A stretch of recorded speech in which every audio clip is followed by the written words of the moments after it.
Hello student, welcome to online class. So अभी तक हमने पढ़ लिया है कि किस तरीके से इलेक्ट्रॉन प्रोटॉन की डिस्कवरी हुई, कैसे एटम में हमने ये बताया कि इलेक्ट्रॉन कैसे रिवॉल्व करता है, इलेक्ट्रॉन की पोजीशन बताई और हमने क्वांटम नंबर्स पढ़ा। Now we will discuss about some electronic configurations for which some rules are govern. तो हम वो रूल्स क्या हैं और उन रूल्स के बारे में हम पढ़ेंगे one by one. So first is aufbau rule. Aufbau scientist थे। ऑफ-बाउ उनके साइंटिस्ट का जो नाम था एक उसके बिहाफ पे दिया गया, which is a German word. Scientist का नाम नहीं है, वो एक जर्मन वर्ड है जिसका मतलब होता है building up. Okay, so now this principle states that in the ground state of the atom the orbital are filled in order of their increasing energies N+L rule. ठीक है, यानी कि जब भी हम किसी इलेक्ट्रॉन को भरते हैं तो सबसे पहले हम उसी शेल में, उसी सब शेल में भरेंगे, या जो क्या होगा ग्राउंड स्टेट पे होगा, यानी जिसकी एनर्जी सबसे कम होगी हम वहाँ से स्टार्ट करेंगे, फिर इंक्रीजिंग वे में इलेक्ट्रॉन को फिल करेंगे। ठीक है, इसको N+L रूल भी बोला जाता है। आपने प्रिंसिपल क्वांटम नंबर पहले पढ़े, वहाँ हमने बता दिया था कि L क्या होते हैं, N क्या होते हैं, S क्या होते हैं, सब शेल्स क्या होते हैं और ऑर्बिटल्स क्या होते हैं। So next is orbital with lower value of N+L will have lower energy. If two orbital have the same value of N+L, then orbital with lower value of N will have lowest energy. Means अगर आप अभी बोला कि increasing order वे में भर रहे हो, जैसे फॉर अगर आप डायग्राम देख सकते हो तो डायग्राम में आप देख सकते हो 1s, फिर आप 2s पे भरोगे, 2s के बाद आप 2p पे, फिर 3s पे। कैसे? N+L रूल से। N प्लस मतलब N मतलब आपका number of principal quantum number जो कि क्या है 1, और S के केस में L क्या है 0।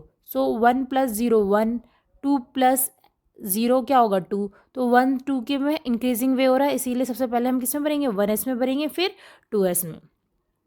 फिर अगर इन्होंने बोला है कि अगर कोई इलेक्ट्रॉन्स मतलब कोई भी ऑर्बिटल जो सेम वैल्यू कंडक्ट करते हैं N+L के हिसाब से सेम आ रहा है, जैसे 3s और 3p के केस में देखो आप, तो वहाँ पे आप देख सकते हो 3p और 4s के केस में देखो, तो 3p के केस में 3 + L की वैल्यू 1 4, और 4s के केस में 4 + L की वैल्यू क्या 0 तो 4। तो यानी कि N+L के रूल के हिसाब से 3p और 4s के केस में दोनों में इक्वल आ रही, तो उस केस में हम number of shell principal quantum number देखेंगे। ठीक है, तो प्रिंसिपल क्वांटम नंबर या फिर हम ये बोल सकते हैं कि जो orbital with lower value of n हम उसको क्या बोलेंगे लोएस्ट एनर्जी मानेंगे। सो 3p और 4s में जो n की वैल्यू है वो सबसे कम कौन सी है 3 है, तो हम पहले उसे रखेंगे फिर 4s को रखेंगे। ठीक है, सो ये उसके अकॉर्डिंग है। अगर आपके दो N+L की वैल्यू सेम हुई तो वहाँ पे आपको कैसे सोचना है। सो ऑर्डर इस तरीके से होगा 1s 2s 2p 3s 3p 4d। सो ये रूल्स हैं जिनके हिसाब से बिहाफ पे हम इलेक्ट्रॉनिक कॉन्फ़िगरेशन पढ़ेंगे। 3 रूल्स है, तीनों बहुत ही इंपॉर्टेंट हैं। उनके बिहाफ पे आपकी जितनी भी इलेक्ट्रॉनिक कॉन्फ़िगरेशंस हैं आपकी केमिस्ट्री में वो आप पढ़ोगे। अभी तक आपने जो 10th में पढ़ा था वो क्या है, वो तो आपने सिंपल KLM मैजिक्स नंबर के हिसाब से पढ़ा था, लेकिन जो एक्चुअल में कॉन्फ़िगरेशन है वो इस तरीके से है। Next is Pauli exclusion principle. ये प्रिंसिपल क्या बोलता है, no two electron in an atom can have the same set of 4 quantum numbers. Only 2 electron में exist in the same orbital and this electron must have opposite spin. Pauli exclusion बोलते हैं कि आप जब भी किसी इलेक्ट्रॉन को fill up करते हो किसी सेट पर, तो जो उनके 4 सेट है, उनके जो 4 सेट ऑफ क्वांटम नंबर्स है, यानी प्रिंसिपल आपका एजीमुथल मैग्नेटिक और स्पिन क्वांटम नंबर, वो क्या होंगे किसी भी इलेक्ट्रॉन के सेम नहीं, किसी भी 2 इलेक्ट्रॉन के सेम नहीं होगा। यानी कि अगर आपका N L और M सेम है तो आपका स्पिन उसका डेफिनेटली डिफरेंट होगा। ठीक है, तो ये बोलते हैं कि इन an atom can have same set of 4 quantum numbers. जैसे अगर आप डायग्राम में देखो तो आपने 1s 2s 2p। ठीक है, तो 1s में आपने जो स्पिन है इसमें क्या है, दोनों इलेक्ट्रॉन का जो प्रिंसिपल क्वांटम नंबर है वो सेम है, n सेम है, l क्या है सेम है, m क्या है सेम है, लेकिन s क्या है ms क्या है डिफरेंट है। लेकिन इन केस ऑफ 2s क्या है, उसमें दोनों जो आपका स्पिन क्वांटम नंबर है वो भी क्या सेम है। तो उस केस में क्या है कि सारे क्वांटम नंबर सेम पॉसिबल नहीं है, कोई ना कोई एक डिफरेंट होना ज़रूरी है, यानी कोई ना कोई एक डिफरेंट ज़रूर होगा तभी वो एग्जिस्ट करेगा मतलब इलेक्ट्रॉन का अरेंजमेंट। नेक्स्ट देख सकते हो आप 1s 2s 2p में जो करेक्ट अरेंजमेंट है वो ऐसे है कि दोनों स्पिन जो 2s में वो दोनों क्या एक दूसरे के अपोजिट। सो ये पॉली एक्सक्लूजन प्रिंसिपल बोलता है कि अगर किसी भी सेट के जो क्वांटम इलेक्ट्रॉन दो पॉली एक्सक्लूजन प्रिंसिपल यही बोलता है कि no two electron in an atom can have same set of 4 quantum numbers. Now अगर आप एक क्वेश्चन देखो विच electronic configuration represent a violation of poly exclusion principal, कि जो उसके अगेंस्ट है। तो अगर पॉली एक्सक्लूजन तो किस तरीके से, फर्स्ट ए में देखो तो 1s 2s 2p, तो इसमें सारे क्या है आपके जो n है l है m है वो क्या है सेम है, लेकिन s भी क्या है डिफरेंट है। ठीक है, तो यानी कि 4 के 4 सेम नहीं हो सकते, एक डिफरेंट होगा, ये फुलफिल कर रहा है। b वाला भी आपका सिंपली फुलफिल कर रहा है, डी वाला भी सिंपली देखो तो फुलफिल कर रहे हैं कि डी वाला अगर आप देखोगे और सी वाला देखोगे तो सी ऑप्शन में क्या है 2s वाले केस में देखो तो दोनों की जो स्पिन है वो क्या है same, which is not possible.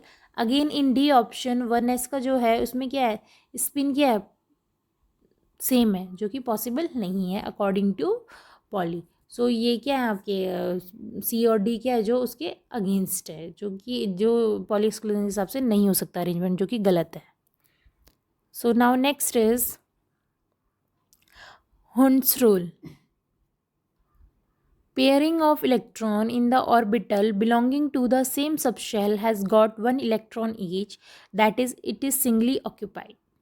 Means ये बोलते हैं कि अगर कोई भी इलेक्ट्रॉन तब तक पेयरिंग स्टार्ट नहीं होगी जब तक किसी भी ऑर्बिटल्स में एक वो सिंगली ऑक्यूपाइड ना हो जाए। जैसे 1s 2s सिंपल तो है, लेकिन जैसे 2p के केस में देखिए तो आप 2p की केस में 2p 3 है, तो आप तीनों इलेक्ट्रॉन एक ही ऑर्बिटल में भर रहे हो। आप ऐसा नहीं कर सकते कि ऑर्बिट तीनों में नहीं भरा लेकिन फिर आपने क्या कहता है उनकी पेयरिंग स्टार्ट कर दी, यानी एक में ही दो करना स्टार्ट किया, तीन थे तो पहले में ही दो कर दिया फिर दूसरे में एक कर दिया, ऐसे नहीं। According to Hund's rule pairing तभी स्टार्ट होगी जब इस सब शेल में क्या एक इलेक्ट्रॉन तो ज़रूर प्रेजेंट होगा या एक सिंगली इलेक्ट्रॉन क्या करेगा अपनी जगह ऑक्यूपाई करेगा, तभी पेयरिंग उसके बाद पेयरिंग स्टार्ट होगी। तो ये आपका हंस रूल बोलता है। So on the behalf of this rules कुछ इलेक्ट्रॉनिक कॉन्फ़िगरेशंस दी गई हैं जिनके जो तीनों रूल के अप्लाई होते हैं जिन पे। ठीक है, अब कुछ वर्ड्स कुछ हम देखेंगे इलेक्ट्रॉनिक कॉन्फ़िगरेशन में, हम एक्सेप्शन देखेंगे, जैसे हम क्रोमियम में देख सकते हैं और कॉपर में देख सकते हैं। जो यूजुअल जो कॉन्फ़िगरेशन होती है बनने की उसकी उसको ना दिखाकर डेविएशन दिखा रहा है। तो क्यों दिखाता है, बेसिकली जो भी चीज़ें होती हैं इलेक्ट्रॉनिक कॉन्फ़िगरेशन वो बेसिकली किसके बेस पे होती है कि वो अपनी स्टेबिलिटी के लिए अटेंड करना चाहते हैं। तो स्टेबिलिटी फुल कंप्लीटली फिल मतलब कि सारे ऑर्बिटल्स कंप्लीटली भरे हुए हैं और जो हाफ फिल्ड है यानी कि जो इनकम्प्लीट भरे हैं मतलब आधे भरे हुए हैं। जैसे 6 हैं, 3 फुल है तो हाफ फिल्ड बोल सकते हैं कि एटलीस्ट फुल नहीं है तो हाफ है। सो क्या है देख लेते हैं एक बार। Symmetrical distribution of electrons, symmetrical distribution of electron यानी कि इलेक्ट्रॉन का जो डिस्ट्रीब्यूशन है वो क्या है सिमेट्रिकल है, इक्वल अमाउंट में। The completely filled or half filled subshell have symmetrical distribution of electron in them and more stable. Second is exchange energy. The two or more electron with the same spin present in the degenerate orbital of the subshell can exchange their position and the energy released due to this is called exchange energy. यानी कि दो electron क्या है same spin अगर किसी degenerate subshell में present है तो क्या कर सकते हैं अपनी पोजीशन और अपनी जो स्पिन मतलब जो अपनी पोजीशन है वो क्या चेंज कर सकते हैं, जिसे हम एक्सचेंज एनर्जी बोलते हैं। यानी कि अगर कोई डीजेनरेट लेवल पर है यानी कि डीजेनरेट लेवल एनर्जी लेवल मतलब having same energy, the sub shell which having same energy. ठीक है, जैसे हम इन केस ऑफ डी बोलें तो डी के पास कितने सब ऑर्बिटल्स होते हैं 5 ऑर्बिटल्स, और 5 ऑर्बिटल्स की इक्वल एनर्जीज है जब तक वो फर्दर हमने स्प्लिट ना कर दी है, उसे कोई कंडीशन ना अप्लाई कर रही है तो तब तक वो क्या है डी जनरेट लेवल पे, यानी कि सारे पांचों क्या है एक ही स्टेट पे प्रेजेंट है। या पी के केस में देख लो, पी में 3 ऑर्बिटल होते हैं तो 3 ऑर्बिटल क्या है डी जनरेट ऑर्बिटल्स होते हैं, इक्वल एनर्जी है तीनों की। सो ये बोलता है कि अगर इलेक्ट्रॉन स्पिन है तो वो क्या है प्रेजेंट है अगर डी जनरेट ऑर्बिटल में तो वो क्या कर सकते हैं अपनी पोजीशन और पोजीशन क्या कहते हैं एक्सचेंज कर सकते हैं, और during that exchange the energy which release is called to be exchange energy. ठीक है, So the number of exchange is maximum when the subshell is either half filled or completely filled. अगर कोई भी exchange तभी possible है जब क्या है, या तो वो हाफ फिल्ड या फिर कंप्लीटली फिल्ड एक्वायर करने वाला हो. अगर वो उसको एक्सचेंज तभी करेगा वो कि जब करने के बाद उसको स्टेबिलिटीज मतलब जो उसका फ़ायदा वो क्या है स्टेबिलिटी, अगर वो हो रहा है तो वो ज़रूर करेगा. अगर वो स्टेबिलिटी अटेंड नहीं कर रहा है तो वो क्या करेगा, वो एक्सचेंज ही नहीं करेगा. अगर वो एक्सचेंज करने के बाद सिंपल सेम चीज़ें आ रही है जो पहले थी तो क्या फ़ायदा चेंज करने का. ठीक है, तो स्टेबिलिटी कंप्लीटली फिल और हाफ फिल पे बेस होती है. So therefore as a result exchange energy is maximum, so is the stability. So ये था स्टेबिलिटी का बेसिक कॉन्सेप्ट, हाफ फील्ड और फुल फील्ड का, कि सिमेट्रिकल डिस्ट्रीब्यूशन होता है और एक्सचेंज एनर्जी होता है. So let's see some configurations. ये है इलेक्ट्रॉनिक कॉन्फ़िगरेशंस आपके 1 to 36 एलिमेंट्स के. आप देख सकते हो हाइड्रोजन, हीलियम, लिथियम. हाइड्रोजन का लिखा है 1 होता है एटॉमिक नंबर, तो इसे भरा है 1s1. Helium 1s2. 1s2 तो ऑफ बाउ के हिसाब से तो एनर्जी डिसाइड हुई है. ठीक है, कि 1 के बाद 1s के बाद 2s आएगा, 2p आएगा, फिर 3s है.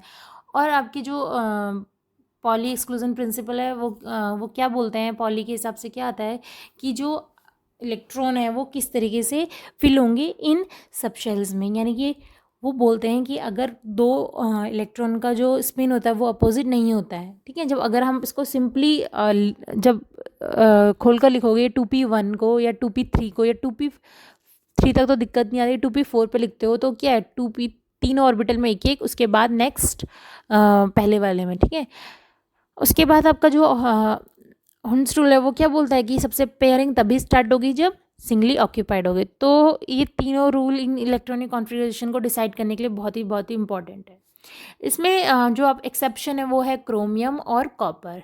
क्रोमियम में अगर आप देखो कि क्रोमियम में जो कॉन्फ़िगरेशन के हिसाब से आना चाहिए था 3d6 ये.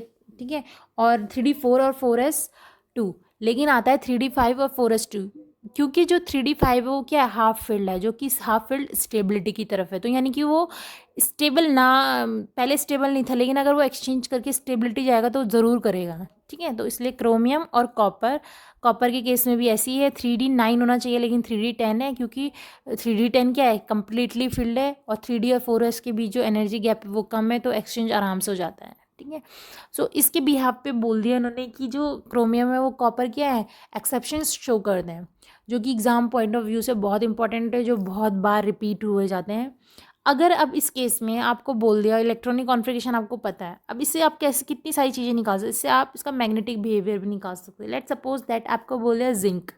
जिंक की जो कॉन्फ़िगरेशन है आपको सबसे पहले तो वो पता होनी चाहिए कि जिंक का एटॉमिक नंबर क्या होता है, उसकी कॉन्फ़िगरेशन उसके बिहाफ पे आपने लिख दी. देन आपको कहा कि Zn2 पॉजिटिव में कितने इलेक्ट्रॉन डायमैग्नेटिक है या पैरामैग्नेटिक. तो आपको पता है डायमैग्नेटिक मतलब कि all the electron are completely paired, और अगर अनपेयर्ड इलेक्ट्रॉन प्रेजेंट है तो पैरामैग्नेटिक.